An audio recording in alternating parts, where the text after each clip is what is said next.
This wheel is so light. Oh my gosh, I can't. Oh goodness. I'm just. Wow.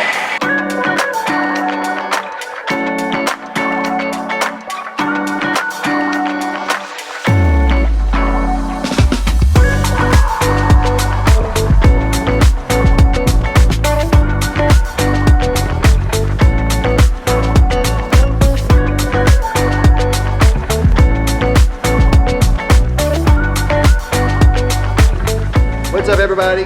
I'm Chuck. I'm Zee. And we are here today with Rinehart at Killer Creek.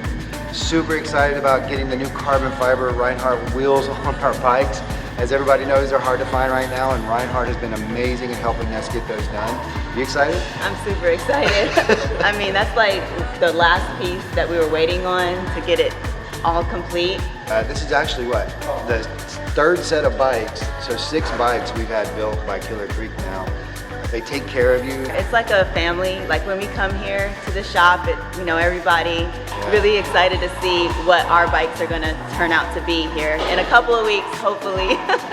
But you picked one up a minute ago. How light is that thing? It's super light. I mean, like a quarter of what the original wheel feels like. So. Yeah, and with these big baggers, I mean, any amount of weight you can reduce is always like incredibly important, especially with the way we ride. Right? Yeah, I know I cannot wait to get them up in the mountains, and I'm so gonna feel them like dive in. I know. Yeah, we're super excited about working with you guys on it.